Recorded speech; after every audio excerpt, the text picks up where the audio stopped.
At this point, are there any products that Elgato don't make? Like, seriously. Elgato just dropped a huge announcement with a whole bunch of new products that I've been lucky enough to have been testing over the past couple of months, and in this video I'll be sharing my thoughts on all of them. There's 4 main products that Elgato have announced. These are Facecam, which is Elgato's first camera positioned to topple the premium webcam market with its Sony sensor and advanced image engine. Wave XLR, which is a compact USB interface for professional XLR microphones, which integrates with Elgato's already popular Wavelink software. They've also released 2 different microphone arms so that you can mount any microphone either with a classic scissor boom style or with a low profile system. And finally, they've refreshed the original Stream Deck, the 15-key version, to bring it up in line with some of the nice-to-have features of the Stream Deck XL. Now, full disclosure, Elgato did send me these products early for review, but no money has changed hands. The opinions, both good and bad, are completely my own, and Elgato didn't get any input on this video's production or get to preview it before it went live. I'll put timestamps down at the bottom and chapter markers along the timeline for you to skip ahead to any of the other products that you want to see, but we're going to start by looking at Elgato's Facecam over on the PC.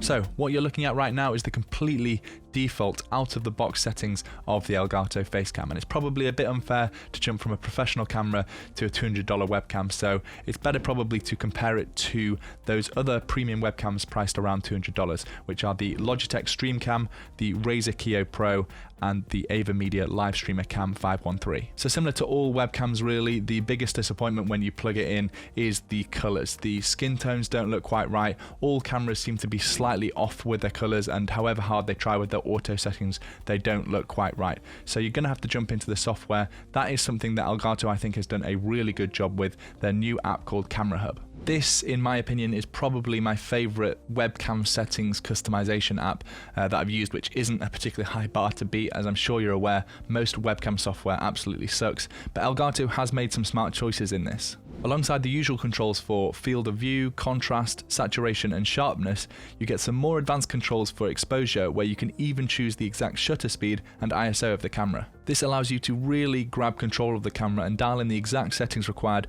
to get proper exposure on your face in whatever lighting setup. Obviously, we're still talking about a small sensor on a webcam, so you do want to light yourself properly to really get the best out of this camera. Maybe my favorite feature of this app, which might sound silly, is this little blue save icon up here, because this actually allows you to save these settings not just to your computer, but actually to the flash memory built into Facecam, which means it doesn't matter if you start your PC again, or if you change streaming app, or if you even plug Facecam into a completely new PC entirely, these settings will be the default. So in theory, you only have to open up this Camera Hub software once, dial in your settings, and then you'll never have to open it up again, because the settings are saved to the device, not just to the computer. So unless you need to change your lighting setup, you shouldn't need to open up this app again. So if we now look at Elgato Facecam side by side with these 3 competitors, all of these cameras are priced at around $200, and you can see they all perform pretty similarly. I've spent a few minutes with each just trying to get the colors looking kind of similar, which is difficult because each software is different, and some cameras you just can't get the exact same skin tones out of, and it's going to completely depend on your own skin tones. For me, the Logitech StreamCam, I always look a little bit pink in, no matter how much I play with the settings. But what I would say is that with any of these cameras, as long as you're lighting yourself well and spending enough time tinkering around with the software and color correction and things like LUTs, you're probably going to get an image that you're satisfied with. That being said, for me, the Elgato Camera Hub software was the easiest to use and the quickest to get to the final results that we see here. So that is a selling point, especially for people that are just looking to get going as quickly as possible. But pretty much none of these cameras are going to be good out of the box unless you're, satisfied with the initial results. For me, I'm always going to want to tinker until I get something that I think is reasonable. There's obviously a difference in field of view between these 4 cameras. Elgato's Facecam has a field of view of 82 degrees, which is wider than Logitech StreamCam, but more narrow than both AVerMedia's Cam 513 and Razer's Kiyo Pro. I probably prefer something a little bit wider than 82 degrees.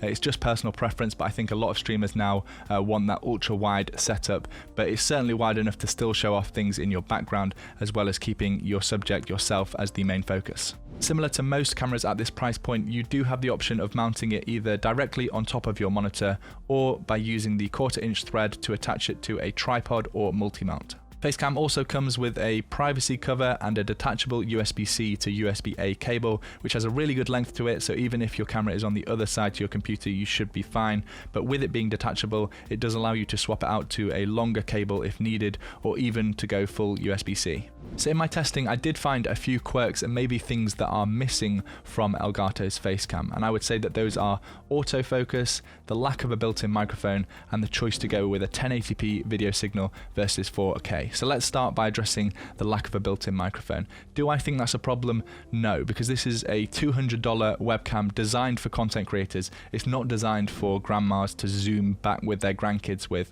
It's designed for content creators who already have some kind of dedicated microphone setup. If you've ever actually communicated with anyone that's using a microphone built into the webcam, you'll know it sounds absolutely terrible. And if you're thinking about spending $200 on a camera before investing some money, even $50 in a dedicated microphone, then you need to reorder your priorities. So onto autofocus. This camera does not have autofocus built into it, and typically I would be okay with that because I usually recommend that you turn off autofocus in most webcam software because it often struggles to find your face. You'll get that hunting where it's sort of warping in and out of focus, and sometimes it'll lose focus completely. So I usually recommend turning off autofocus and setting it manually to some distance away from the camera that you're usually going to be sat at. Elgato have avoided that whole situation by not using an autofocus system and instead having a manual focus where they recommend you sitting between 30 and 120 centimeters away from the camera, which is 12 to 47 inches, and then you should always be in focus. So if you're a gamer or somebody that's sat at a desk,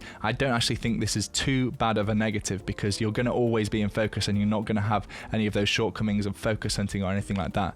But that being said, if you're a creator that moves further away from your camera, if you're running a cooking show or a gym stream or something like that, and you need to be further than that required distance away from the camera, then this might not be the camera for you because it won't always keep you in the sharpest of focus. So what about resolution? Why did they choose 1080p over 4K? I can imagine some people, maybe rightfully so, could be annoyed that they're spending $200 and the camera doesn't even have 4K. Well, if you watched my video on the Razer Kiyo Pro, they made a similar decision to go with 1080p, and I actually think it's a good decision for two reasons. All webcams have a relatively small sensor, so when you're capturing at a 4K resolution, that's a hell of a lot more pixels to try and cram into a small sensor, so the actual individual pixel size is smaller. Whereas with a 1080p signal, you have larger individual pixel sizes, which means that these cameras typically perform better in low light conditions. The second benefit is just how much more work your PC is actually going to have to do to take in a 4K signal. Most of us are streaming on single PC systems and want to minimize the amount of resources that are taken up by something like a webcam, but a 4K signal is going to require more work from your PC than a 1080p one. So unless you're wanting to do some digital punch-ins where you retain as much quality as possible, I would always recommend going with a 1080p 60 frames per second signal from a webcam versus a 4K one. So my overall impressions of the Elgato Facecam is it's probably my favorite of these premiumly priced $200 webcams. There'll always be an argument from people saying, what's the point in this price point? You should really just save your money and buy a capture card and a mirrorless or DSLR camera.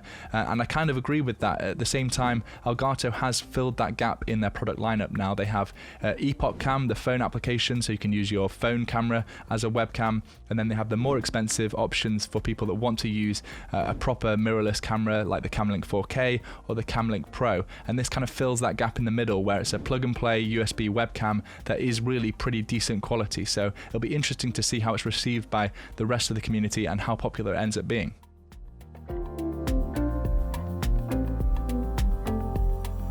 That whole section on the Facecam that you just watched, all of the audio from that was the SM7B plugged directly into the $160 Wave XLR, so you already know how it sounds. The most important thing that I look for in any kind of audio interface is the quality of the preamp, because it doesn't matter how many features and functions and sliders and knobs that you have on an interface, if they cheap out on the quality of the preamp, then it's going to make your microphone sound bad, especially for power-hungry microphones like the SM7B. You're going to get a lot of noise, and really what you're paying for in an audio interface is a clean audio signal, so it makes your microphone sound as good as possible. Thankfully, Elgato have understood that, and once again, similar to what they did with the Wave 1 and Wave 3 microphones, they've worked hand in hand with the audio experts at Lewitt to design a custom preamp for the Wave XLR. The device itself is really quite simple. Around the back you have 3 different ports, one for your XLR microphone, one for the USB connection to the computer, and a headphone jack for you to plug in some headphones and directly monitor your audio. Around the front you basically have the exact same dial that we saw on the Wave 3 microphones, but on a much bigger scale.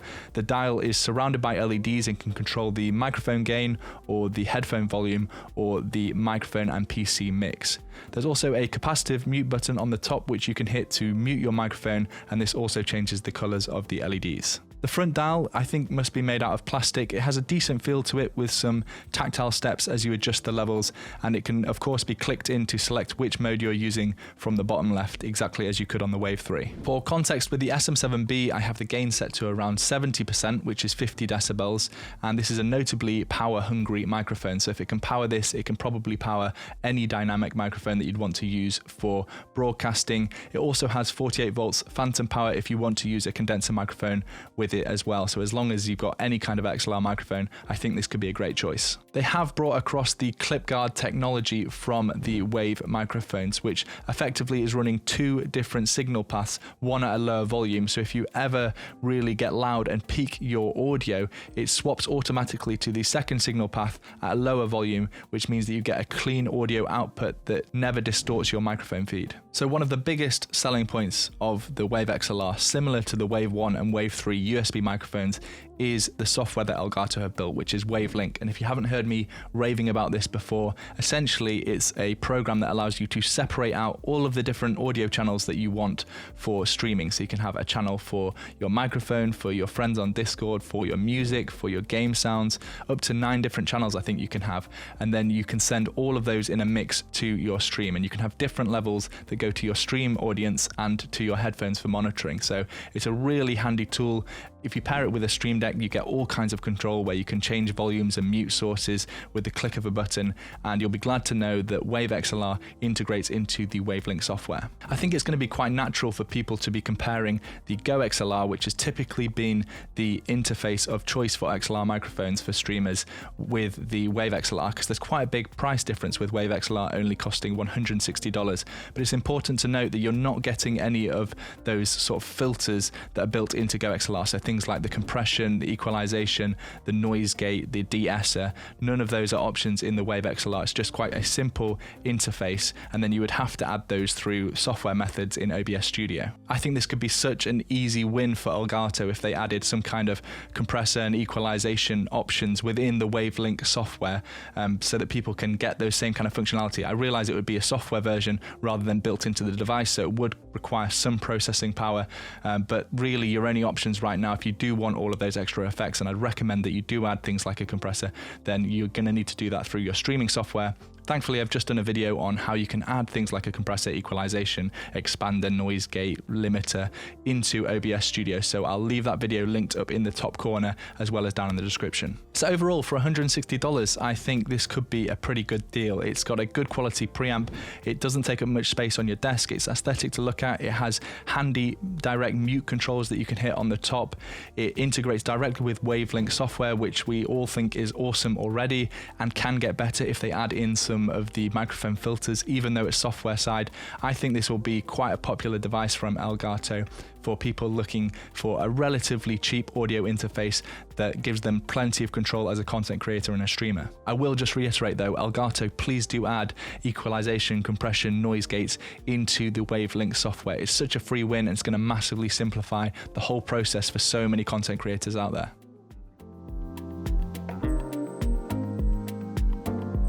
Elgato also released 2 new microphone arms, aptly named the Wave Mic Arm and the Wave Mic Arm LP, where the LP just stands for low profile.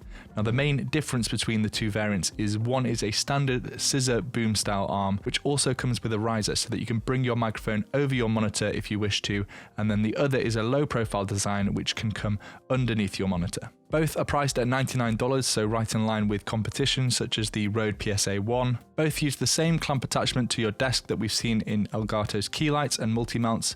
Both have a ball head for mounting the microphone, and both come with their own versions of clever cable management so that you can keep your XLR cables tidy and hidden. I'll probably need to spend a good couple of months with these microphone arms, using them every single day, adjusting them, trying them with different microphones to get a good understanding of how well it holds up over time, because really at the end of the day, that's what's important, I think, in a microphone arm, something that will maintain a good quality position holding your microphone and can deal with that constant adjustment and being swung away when you don't need it anymore.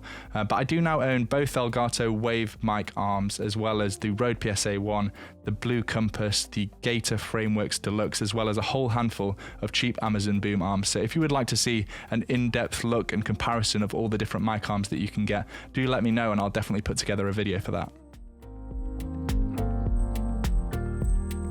The final product isn't new, it's just a refresh of the original 15-key Stream Deck, which has been around for a number of years now, to bring it in line with some of the features from the Stream Deck XL, like the premium stand. So it now has a fixed stand, so no more adjusting of angles. It should slide around on your desk a lot less. Also, we have the USB-C cable, so this is detachable now. If you ever need a longer cable because you want to have your Stream Decks really far away from your PC, you have that option of using a separate cable, and it should make traveling with a Stream Deck much easier. They're also going to have some interchangeable faceplates for the new Stream Deck, some designs that you can sort of apply to jazz up the style of your Stream Deck. I think there'll be 8 at launch for roughly $10 each through the Elgato website, and I'm not sure if you'll be able to order custom ones in the future, but I would have thought that would be a win for Elgato, as well as I think there are going to be some faceplates for the Wave XLR, so you can really customize your desk setup with some similar designs. So hopefully this sort of summary video has been useful for you. There's certainly a lot of Elgato Facecam footage and Elgato Wave XLR audio to listen through and watch so that you can really judge for yourselves what you think the quality is like. One thing that I will mention is that on Monday, the 19th of July, this coming Monday, we will be interviewing the Elgato CEO Julian. That's at 9 AM Pacific, 12 PM Eastern, 5 PM British time. It's the normal time slot for our live podcast that we do every single week with co-host Benjamin Green, and we'll be able to take questions from chat to directly ask the Elgato CEO. So if you have any questions about any of the products today, I would highly recommend joining the live stream. If you subscribe to the channel and turn bell notifications on, you will get an alert when the live stream goes up. But again, that is the 19th of July, 9 AM Pacific, 12 PM Eastern, 5 PM British time. Thanks so much for watching, and I'll catch you guys in the next one. Peace.